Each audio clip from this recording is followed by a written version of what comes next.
Sir, ನಾನು ಮುನೀರ್ ಅಂತ, Vidyanagar 10ನೇ block 9ನೇ ವಾರ್ಡ್ನ ನಿವಾಸಿ. ನಾನು ಇಲ್ಲಿ ಮನೆ ಸೇರಿಬಿಟ್ಟು ಆಲ್ಮೋಸ್ಟ್ 10 ವರ್ಷ ಆಯಿತು. ಇವಾಗ ಇಲ್ಲಿ ನೋಡಿದರೆ ಹೊಸ ಒಂದು ರಸ್ತೆದೊಂದು ಕೆಲಸ ಕಾರ್ಯಗಳು ನಡೀತಾ ಇದೆ. ಇದು ಯಾವ ರೀತಿಯಲ್ಲಿ ನಡೀತಾ ಇದೆ, ಇದಕ್ಕೆ ಚರಂಡಿ ವ್ಯವಸ್ಥೆ ಇಲ್ಲ. ನಾವು ಮನೆ ಕಟ್ಬಿಟ್ಟು 10 ವರ್ಷ 15 ವರ್ಷ ಆದವರು ಇಲ್ಲಿ ಚರಂಡಿ ಮನೆದು ರೋಡದು ಯಾವ ವ್ಯವಸ್ಥೆಯೂ ಇಲ್ಲಿಲ್ಲ. ನಾವೆಲ್ಲ ಮುಂದೆ ಎಲ್ಲ ನೋಡಿಕೊಂಡು ಭಾಳ ಸಂಕಟದಲ್ಲಿ ಆ ರಸ್ತೆಯಲ್ಲಿ ಓಡಾಡ್ತಾ ಇದ್ದೀವಿ. ಇಲ್ಲಿ ಯಾವುದೋ ಒಂದು ಮನೆಯೂ ಇಲ್ಲಿವರೆಗೆ ಸೇರಿಲ್ಲ, ಉದ್ಘಾಟನೆ ಆಗಿಲ್ಲ, ಯಾವ ಮನೆಯೂ ಇಲ್ಲ, ಏನಿಲ್ಲ. ಕೆಲಸಗಳು ಮನೆಯದು ಕೆಲಸಗಳು ಅಲ್ಪ ಸ್ವಲ್ಪ ನಡೀತಾ ಇದೆ. ಆ ಒಂದು ವಾರ್ಡಿಗೆ ಇವತ್ತು ರಸ್ತೆಯದು ಒಂದು ಕಾಮಗಾರಿ ಕೆಲಸ ನಡೀತಾ ಇದೆ. ಇದು ಯಾರ ಕುಮ್ಮಕ್ಕಿನಿಂದ ಯಾವ ರೀತಿಯಿಂದ ನಡೀತಾ ಇದೆ ಅಂತ ಗೊತ್ತಿಲ್ಲ. ನಾವು 10-15 ವರ್ಷದಿಂದ ಮನೆ ಕಟ್ಟಿ ಅಲ್ಲಿ ಸೇರಿ ಇರುವವರು ನಾವು ಇವತ್ತು ಕಣ್ಣೀರಲ್ಲೇ ಆ ರಸ್ತೆಯಲ್ಲಿ ಓಡಾಡುವಂಥ ಒಂದು ಪರಿಸ್ಥಿತಿ ಆಗಿದೆ.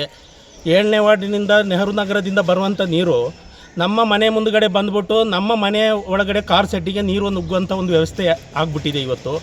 ಮೊನ್ನೆ ಇದೇ ಥರ ನಮ್ಮ 9ನೇ ವಾರ್ಡಿನಲ್ಲಿ ಒಂದು ರಸ್ತೆಯದು ಒಂದು ಇದು ಕಾಮಗಾರಿದು ಒಂದು ಪೂರ್ಣಗೊಂಡಿರ್ತದೆ. ಅದರಲ್ಲಿ ನಮ್ಮ ಚೀಫ್ ಆಫೀಸರ್ ಪುರಸಭೆದು ಮುಖ್ಯಾಧಿಕಾರಿ ಬಂದುಬಿಟ್ಟು ಈ ಚರಂಡಿ ವ್ಯವಸ್ಥೆದು ಸ್ವಲ್ಪ ಇಲ್ಲಿ ಅಡೆತಡೆಗಳಿದೆ, ಆ ಚರಂಡಿಯನ್ನು ನಾವು ಇವಾಗ ಈ ಕಾಮಗಾರಿ ನಡೀತಾ ಇದೆ ಇಲ್ಲಿ ಆ ರಸ್ತೆಯ ಮೂಲಕವೇ ನಾವು ಆ ಚರಂಡಿದೊಂದು ವ್ಯವಸ್ಥೆಯನ್ನು ಮಾಡಿಕೊಡ್ತೀವಿ ಅಂತ ಅವರೊಂದು ಭರವಸೆಯನ್ನು ಕೊಟ್ಟು ಸಹ ಹೋಗಿದ್ದಾರೆ. ಇಲ್ಲಿವರೆಗೆ ಅದರ ಯಾವುದೇ ಒಂದು ಇದು ಮಾಹಿತಿ ನಮಗೆ ಸಿಕ್ಕಿಲ್ಲ. ಇವಾಗ ಇವರು ಈ ಹೊಸ ರಸ್ತೆಯದು ಏನು ಬಹಳ ಒಂದು ಇದರಲ್ಲಿ ಇವರು ತರಾತುರಿಯಲ್ಲಿ ನಡೆಸ್ತಾ ಇದ್ದಾರೆ. ಇದು ಯಾವ ರೀತಿಯಲ್ಲಿ ನಡೀತಾ ಇದೆ, ಯಾವ ಫಂಡ್ ಇದು, ಯಾರ ಕುಮ್ಮಕ್ಕಿನಿಂದ ಆಗ್ತಾ ಇದೆ ಏನು ಸರ್? ನಾವೆಲ್ಲ ಇಲ್ಲಿ ಬಾಂಗ್ಲಾದೇಶದಿಂದ ಇಲ್ಲ ಪಾಕಿಸ್ತಾನದಿಂದ ಇಲ್ಲ ನೇಪಾಳದಿಂದ ವಲಸೆ ಬಂದವರ. ಇವರಿಗೆ ಇಷ್ಟ ಬಂದಂತೆ ಇವರು ನಡೆಸ್ತಾ ಇದ್ದಾರೆ. ನಮಗೆ ಏನು ಕೇಳುವಂಥ ಹಕ್ಕು ಇಲ್ವಾ? ಅಲ್ಲ, ನಾವೇನು ಮತದಾರರಲ್ವಾ? ನಾವು ಮತ ಹಾಕ್ತಾ ಇಲ್ವಾ? ಎಲ್ಲ ಇವ್ರದ್ದೇ ಆಗ್ಬಿಡ್ತಾ. ಇದು ವಿರಾಜಪೇಟೆ ವಾರ್ಡ್ ಅಂತ ಹೇಳಿದರೆ ಇವ್ರದ್ದೇ ಆಗ್ಬಿಡ್ತಾ, ಎಲ್ಲ ವಿರಾಜಪೇಟೆ ಟೌನ್ ಇವರೊಬ್ಬರಿಗೆ ಸೇರಿಬಿಡ್ತದ. ಏನಿದೆ ಇದನ್ನು ಕೂಲಂಕುಷವಾಗಿ ತನಿಖೆ ಮಾಡಿಬಿಟ್ಟು ಇದರದ್ದು ಯಾವ ಥರ ಇದೆ ಚರಂಡಿ ವ್ಯವಸ್ಥೆಗಳು, ಯಾವ ಥರ ರಸ್ತೆ ವ್ಯವಸ್ಥೆಗಳಿದೆ ಅದನ್ನೆಲ್ಲ ಕೂಲಂಕುಷವಾಗಿ ತನಿಖೆ ಆಗಿಬಿಟ್ಟು ಚರಂಡಿದೊಂದು ವ್ಯವಸ್ಥೆಯನ್ನು ನಮಗೆ ಸಾರ್ವಜನಿಕರಿಗೆ ಅಗತ್ಯವಿದ್ದಂಗೆ ಕಲ್ಪಿಸಿಕೊಟ್ಬಿಟ್ಟು ಈ ರಸ್ತೆ ಬೇಕಂದರೆ ಅವರು ಮುಂದಕ್ಕೆ ದುರಸ್ತಿಯನ್ನು ರೆಡಿ ಮಾಡಲಿ, ದುರಸ್ತಿ ಮಾಡಿಕೊಳ್ಳಿ, ತೊಂದರೆ ಇಲ್ಲ. ಬಟ್ ಇದು ಏನಿದೆ ಕೂಲಂಕುಷವಾಗಿ ನಮ್ಮದು ಏನು ಹಳೆ ವಾರ್ಡು ನಿವಾಸಿಗಳು ನಾವು 9ನೇ ವಾರ್ಡು 10ನೇ ಬ್ಲಾಕಿನ ನಾವು ನಿವಾಸಿಗಳು ಏನಿದೆ ನಮ್ಮದು ಆ ಕಡೆಯಿಂದ ಎಲ್ಲ ಸೌಲಭ್ಯಗಳು ಮೊದಲದಾಗಿ ನಮಗೆ ಸೌಲಭ್ಯಗಳು ಕಲ್ಪಿಸಿಕೊಡಬೇಕು. ತದನಂತರ ಎಲ್ಲ ಕೆಲಸ ಕಾರ್ಯಗಳನ್ನು ಇವರು ಪೂರ್ಣಗೊಳಿಸಲಿ ಅಂತ ನಾನು ಈ ಮೂಲಕ ನಿಮ್ಮನ್ನು ತಿಳಿಯಪಡಿಸ್ತೇನೆ. ಅದೇ ಥರ ಇದು ನಮಗೆ ಇದರ ಬಗ್ಗೆ ಅವರು ಇದೇ ಥರ ತರಾತುರಿಯಲ್ಲಿ ಈ ಕೆಲಸ ಕಾರ್ಯಗಳನ್ನು ಮುಂದಕ್ಕೆ ತಗೊಂಡೋಗೋದಂದರೆ ನಾವು ಇದನ್ನು RTIಯಲ್ಲಿ ಹಾಕಿ ನಾವು ಮುಂದಿನ ಏನು ಕಾನೂನು ರೂಪದಲ್ಲಿ ನಾವು ಬಹಿರಂಗಪಡಿಸಬೇಕು ಆ ರೀತಿಯಲ್ಲಿ ನಾವು ಇದನ್ನು ಮುಂದಕ್ಕೆ ತಗೊಂಡೋಗ್ತೀವಿ. ನಾವು ಧರಣಿಯನ್ನು ಸಹ ಪುರಸಭೆ ಮುಂದುಗಡೆ ಕೂರ್ತೀವಿ. ನಾವು ಇಷ್ಟು ಹೇಳೋಕ್ಕೆ ನಾನು ಇಷ್ಟಪಡ್ತೀನಿ ಸರ್. ನಮಸ್ತೆ, ನಾನು ಮೊಹಮ್ಮದ್ ಶರೀಫ್, ಸಿಲ್ವಾನಗರ ನಿವಾಸಿ. ನಾವಿವತ್ತು ಬೆಳಗ್ಗೆ ಇಲ್ಲಿ ಏನು ಜನ ಸೇರಿದ್ದೀವಿ ಅಂತ ಹೇಳಿದರೆ ಇಲ್ಲಿ ಒಂದು ವಾರ್ಡ್ ನಿಮಗೆ ವಿಡಿಯೋದಲ್ಲಿ ಕಾಣ್ತಿರ್ಬೋದು. ಕೇವಲ ಒಂದು 8 ತಿಂಗಳ ಹಿಂದೆ ಆದಂಥ ಒಂದು ಏರಿಯಾ ಇದು. ಈ ಏರಿಯಾದಲ್ಲಿ ಏನಾಗ್ತಿದೆ ಅಂತ ಹೇಳಿದರೆ ಇಲ್ಲಿ ನಾವು ಬಂದುಬಿಟ್ಟು ಸಿಲ್ವಾನಗರದಲ್ಲಿ ಒಂದು ಕಳೆದೊಂದು 5-8 ವರ್ಷದಿಂದ ವಾಸ ಇದ್ದೇವೆ.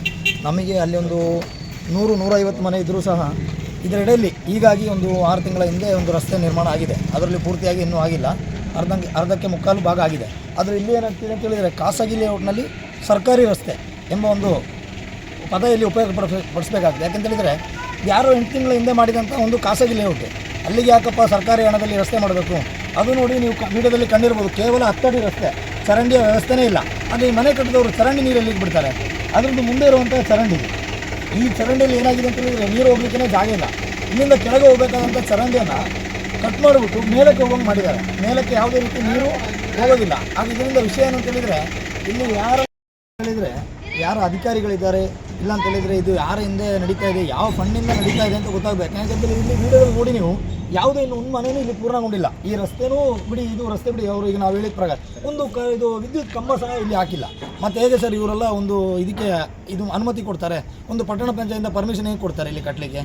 ಇಲ್ಲಿ ಅವರು ಬಂದುಬಿಟ್ಟು ಬಾಕಿ ಇರೋದಕ್ಕೆಲ್ಲ ಅದು ಕೊಡಿ ಸಾಕ್ಷಿ ಕೇಳ್ತಾರೆ. ಇಲ್ಲಿ 8 ತಿಂಗಳಿಂದ ಹಿಂದಾದಂಥ ಇದಕ್ಕೆ ಇದು ಯಾವ ರೀತಿ ಫಂಡ್ ಉಪಯೋಗಿಸ್ತಾರೆ ಗೊತ್ತಿಲ್ಲ. ಆಗ ಇದೇ ಏರಿಯಾದಲ್ಲಿ ಇರುವಂಥ ಇವ್ರ ಮನೆ ಮುಂದೆ ಇವರೊಂದು 15 ವರ್ಷದಿಂದ ಇಲ್ಲಿದ್ದಾರೆ ಸಿಲ್ವಾನಗರದಲ್ಲಿ, ಅಲ್ಲಿ ವಿದ್ಯಾನಗರದಲ್ಲಿ ಮೇಲ್ಗಡೆ.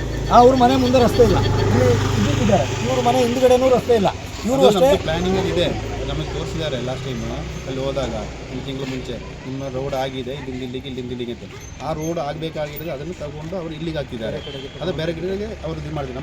ನಾವೇ ಗಾಡಿ ಆ ಕಡೆ ಪಾಸ್ ಆಗಲ್ಲ. ನಾವು ಅಲ್ಲಿ ಮೇನ್ ರೋಡಲ್ಲಿ ನಿಲ್ಲಿಸ್ಬಿಟ್ಟು ಅಲ್ಲಿಂದ ಹೋಗ್ಬೇಕು. ನಾವು ಎಷ್ಟು 8-9 ವರ್ಷ ಆಯಿತು ನಾವೆಲ್ಲ ಮನೆ ಸೇರಿಬಿಟ್ಟು ಅಲ್ಲಿ ಕೆಳಗಡೆ. ಒಂದು ಗಾಡಿ ಹೋಗ್ಬೇಕಾದ್ರೆ ಏನಾದರೂ ಅನಾಹುತ ಆಗ್ಬಿಟ್ಟು ಏನಾದರೂ ಯಾರನ್ನ ಪೇಷಂಟ್ನ ಕರ್ಕೊಂಡು ಹೋಗ್ಬೇಕಂದ್ರೆ ಹೊತ್ಕೊಂಡು ಹೋಗ್ಬೇಕು ನಾವು ಅಲ್ಲಿಂದ. ಒಂದೇ ಒಂದು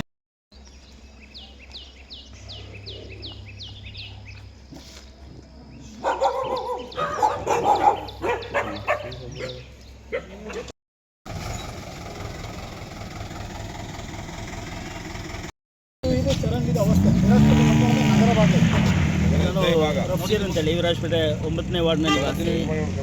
ನಮ್ಮ ವಾರ್ಡ್ ಅಂತೇಳಿ ವಿದ್ಯಾನಗರ ಅಂತೇಳಿ ಹೇಳಿದರೆ ವಿರಾಜಪೇಟೆ ಪಟ್ಟಣದಿಂದ ಕೇವಲ 100-200 ಮೀಟ್ರ್ ಒಳಗಿರುವಂಥ ಒಂದು ವಾರ್ಡ್. ನಮ್ಮ ವಾರ್ಡ್ನಲ್ಲಿ ಈಗಲೂ ಕೂಡ ಶೇಕಡ 30ರಷ್ಟು ರಸ್ತೆಗಳು ಕಚ್ಚಾ ರಸ್ತೆಗಳಿದ್ದು ಯಾವುದೇ ರೀತಿಯ ಅಭಿವೃದ್ಧಿ ಕಾರ್ಯಗಳು ನಮ್ಮ ರಸ್ತೆಯಲ್ಲಿ ನಡೀತಿಲ್ಲ. ನನ್ನ ಮನೆ ಮುಂದೆನೇ ನಾವೇನು ಮಾಡಿದ್ವಿ ಅಂತ ಹೇಳಿದ್ರೆ ಕಳೆದ 5-6 ವರ್ಷಗಳ ಮುಂಚೆ ಒಂದು ರಸ್ತೆಗೋಸ್ಕರ ಹಲವು ಬಾರಿ ಪಟ್ಟಣ ಪಂಚಾಯಿತಿಗೆ ಅರ್ಜಿ ಹಾಕಿ ಲಾಸ್ಟ್ ರಸ್ತೆ ಸಿಗದೆ ನಾವು ನಮ್ಮ ಸ್ವಂತ ದುಡ್ಡಿನಿಂದ ರಸ್ತೆ ಹಾಕಿದಂಥ ಪ್ರಕರಣಗಳು ಕೂಡ ಈ ಏರಿಯಾದಲ್ಲಿ ಉಂಟು. ನಾನು ಮಾತ್ರ ಅಲ್ಲ, ಕೆಲವೊಂದು ರಸ್ತೆಗಳು ಅದೇ ಥರ ಅವರವರ ಸ್ವಂತ ದುಡ್ಡಿನಲ್ಲಿ ರಸ್ತೆಗಳನ್ನು ಹಾಕಿದಂಥ ಪ್ರಕರಣಗಳು ಉಂಟು. ಇಲ್ಲಿ ಹೇಗೆ ಆಯ್ತದೆ ಅಂತ ಹೇಳಿದ್ರೆ ಕೇವಲ 3-4-5 ತಿಂಗಳ ಹಿಂದೆ ಒಂದು ಲೇಔಟ್ ಆಗುತ್ತೆ. ಆ ಲೇಔಟಿಗೆ ಒಂದು ಮನೆ ಕೂಡ ಸೇರ್ಪಡೆ ಆಗಿರಲ್ಲ. ಅಷ್ಟರ ಮಟ್ಟಿಗೆ ಏನಾಗುತ್ತೆ ಅಂತಂದರೆ ಇಲ್ಲಿ ಯಾವ ಮಟ್ಟಿಗೆ ಇಲ್ಲಿನ ಸದಸ್ಯರುಗಳ ಕುಮ್ಮಕ್ಕಿನಿಂದ 5-6 ತಿಂಗಳ ಹಿಂದೆ ನಿರ್ಮಿಸಿದಂತಹ ಒಂದು ಲೇಔಟಿಗೆ 2 ದಿನದಲ್ಲಿ ಏನಾಗುತ್ತೆ ಅಂತಂದರೆ ರಸ್ತೆ ಆಗುತ್ತದೆ. ಇಲ್ಲಿ ಈ ಚರಂಡಿಯನ್ನು ನೀವು ನೋಡ್ಬೋದು. ಈ ಚರಂಡಿ ನೇರನಗರದ 7ನೇ ವಾರ್ಡ್, 8ನೇ ವಾರ್ಡ್, 9ನೇ ವಾರ್ಡ್ನ ನೀರುಗಳು ಮನೆಗಳ ಮುಂದೆಯಿಂದ ಬಂದ್ಬಿಟ್ಟು ಈ ಚರಂಡಿಯಲ್ಲಿ ಬಂದ್ಬಿಟ್ಟು ಸ್ಟಾಕ್ ಆಗ್ಬಿಟ್ಟು 6-7 ತಿಂಗಳಾಯಿತು. ಈ ಚರಂಡಿಯಲ್ಲಿ ಹುಳಗಳು ಬಂದುಬಿಟ್ಟು 5 ವರ್ಷದಿಂದ ಈ ಚರಂಡಿ ಇದೇ ರೀತಿ ಉಂಟು. ಮತ್ತು ಈ ಹುಳಗಳು ಬಂದುಬಿಟ್ಟು ಇಲ್ಲಿನ ಸಾರ್ವಜನಿಕರಿಗೆ ರೋಗ ರುಜಿನಗಳು ಹೆಚ್ಚಾಯಿತು ಉಂಟು. ಈ ಚರಂಡಿಯ ಕಂಟಿನ್ಯೂಷನ್ ಇಲ್ಲ. ಇಲ್ಲಿ ಈ ಚರಂಡಿ ಕಂಟಿನ್ಯೂಷನ್ ಆಗ್ಬಿಟ್ಟು ವಿಜಯನಗರ ತೋಡಿಗೆ ಹೋಗಬೇಕಾಗಿದೆ. ಆ ತೋಡು ಹೋಗದೆ ಇಲ್ಲಿ ಬ್ಲಾಕ್ ಆಗ್ಬಿಟ್ಟು ಇಲ್ಲಿ ರಸ್ತೆಯಲ್ಲಿ ನಡೆಯುವಂಥ ಮಕ್ಕಳು ಮತ್ತು ಸ್ಕೂಲಿಗೆ ಹೋಗುವಂಥ ಮಕ್ಕಳು ಈ ಚರಂಡಿ ನೀರನ್ನು ಮೆಚ್ಚಿಕೊಂಡು ಹೋಗಬೇಕು. ಇಲ್ಲೊಂದು ಪಕ್ಕದಲ್ಲಿ ಮಸೀದಿ ಇದೆ. ಈ ಮಸೀದಿಯಲ್ಲಿ ಏನಾಗುತ್ತೆ ಅಂತ ಹೇಳಿದ್ರೆ ಮಳೆಗಾಲದಲ್ಲಿ ಈ ಚರಂಡಿ ನೀರು ಮಸೀದಿ ಒಳಗೆ ನುಗ್ಗುತ್ತೆ. ಇದರ ವ್ಯವಸ್ಥೆಯನ್ನು ಮಾಡದೆ, ಇದರ ಬಗ್ಗೆ ಕಾಳಜಿಯನ್ನು ತೋರಿಸದೆ ಇಲ್ಲಿ ಏನು ಮಾಡ್ತಿದ್ದಾರೆ ಅಂತ ಹೇಳಿದ್ರೆ ಹೊಸ ಲೇಔಟಿಗೆ ಏನು ಮಾಡ್ತಿದ್ದಾರೆ ಅಂತ ಹೇಳಿದ್ರೆ ಅವರ ಬೇಕಾದ ಮನೆಗಳಿದೆ ಎಂಬ ಒಂದೇ ಒಂದು ಕಾರಣಕ್ಕೆ ಇಲ್ಲಿ 10 ಲಕ್ಷ 15 ಲಕ್ಷ ರೂಪಾಯಿ ಪ್ರಾಜೆಕ್ಟ್ನ ಒಂದೊಂದು ರಸ್ತೆಗಳನ್ನು ಮಾಡಿಕೊಡ್ತದೆ. ಇದನ್ನು ವಿರಾಜಪೇಟೆ ವಿದ್ಯಾನಗರದ ನಾಗರಿಕರಾದ ನಾವು ಖಂಡಿಸುತ್ತಾ ಈ ಕಾಮಗಾರಿಯನ್ನು ನಮ್ಮ ಇಲ್ಲಿನ ಮೂಲಭೂತ ಸೌಕರ್ಯಗಳಾದ ಚರಂಡಿ ವ್ಯವಸ್ಥೆ ಆಗಲಿ, ರಸ್ತೆ ವ್ಯವಸ್ಥೆ ಆಗಲಿ ಇಲ್ಲಿನ ನಾಗರಿಕರಿಗೆ ಕೊಡದೆ ಯಾವಾಗಲೂ ಆಗುವಂಥ ಒಂದು ಮನೆಗೆ ವ್ಯವಸ್ಥೆಯನ್ನು ಮಾಡಿಕೊಡೋದಾದರೆ ನಾವು ಉಗ್ರ ರೀತಿಯಲ್ಲಿ ಇದನ್ನು ಖಂಡಿಸುತ್ತಾ ಇದರ ವಿರುದ್ಧ ಪ್ರತಿಭಟನೆ ಕೂಡ ನಾವು ಮಾಡ್ತೀವಿ.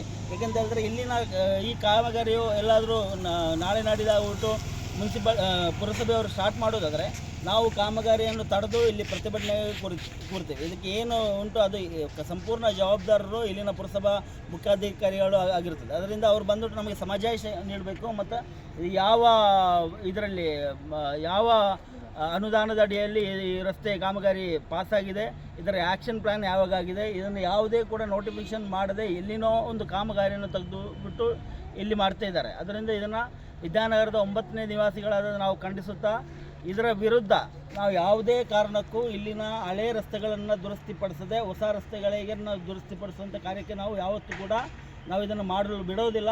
ಮತ್ತು ಇದನ್ನು ಮಾಡಲು ಇವರು ತೀರ್ಮಾನಿಸುವುದಾದರೆ ನಾವು ಊರವರ ಸಹಾಯದಿಂದ ನಾವು ಧರಣಿಯನ್ನು ಕೊಡ್ತೇವೆ. ಇದು ಇಲ್ಲಿ ನೀವು ನೋಡ್ತಾ ಇರೋದು ಇಲ್ಲಿ ರೆಸಿಡೆನ್ಷಿಯಲ್ ಏರಿಯಾ. ಇದು ಇಲ್ಲಿಂದ ಆ ಗಾಡಿಯಲ್ಲಿ ಲೀಟ್ರ್ ಒಂದು ದಿನಕ್ಕೆ 3-4 ಲೋಡು ನೀರನ್ನು ತಗೊಂಡು ಅವರು ಕಮರ್ಷಿಯಲ್ ಪರ್ಪಸ್ಗೆ ಯೂಸ್ ಮಾಡ್ತಾ ಇದ್ದಾರೆ. ಅವರು ಸೇಲ್ ಮಾಡ್ತಾ ಇರೋದು. ಆ್ಯಕ್ಚುಲಿ ನಮಗೆ ಒಂದು ಮಾರ್ಚ್ ಲಾಸ್ಟ್ ಏಪ್ರಿಲ್ ಬರೋ ಟೈಮಿಗೆ ನಮಗೆ ಈ ಮೇಲೆ ಇರೋರಿಗೆ ನೀರೆಲ್ಲ ಕಮ್ಮಿ ಆಗುತ್ತೆ. ಯಾಕೆಂದರೆ ಇವರು ಡೈಲಿ ಲೀಟ್ರ್ ತಗೊಂಡು ಹೋಗ್ತಾರೆ. ಹಾಗೆ ಸುಮಾರು ಮನೆಯಿಂದನೂ ತಗೊಂಡು ಹೋಗ್ತಾ ಇದ್ದಾರೆ. ಅದಕ್ಕೂ ಒಂದು ಸೂಕ್ತ ಪರಿಹಾರವನ್ನು ಈ ಮೂಲಕ ಅವರು ಮಾಡಿಕೊಡ್ಬೇಕಾಗಿದೆ. ಅಂದರೆ ಎಲ್ಲಾ ವಿಧದ ಆಹಾರ ಪದಾರ್ಥಗಳು, ಕೊಳೆತ ಹಣ್ಣು, ತರಕಾರಿ ಸಿಪ್ಪೆ.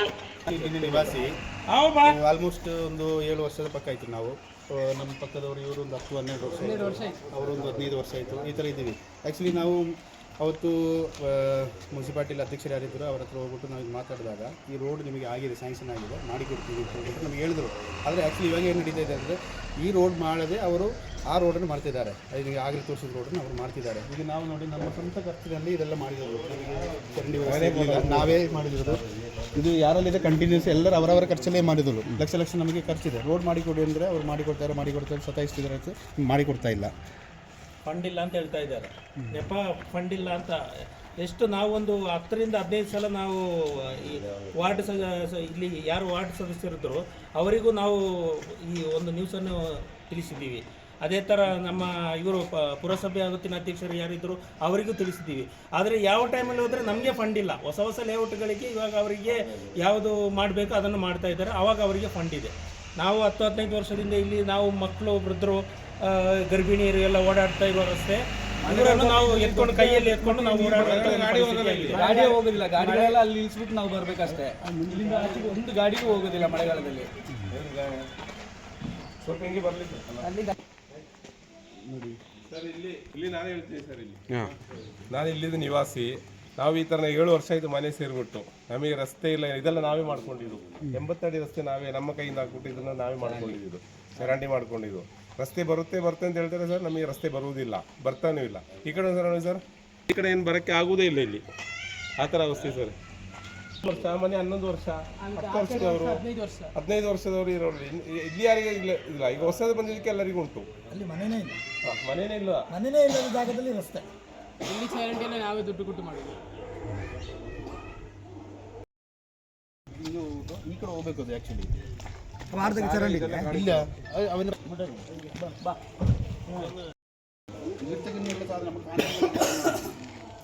ಆರ್ಥಿಕ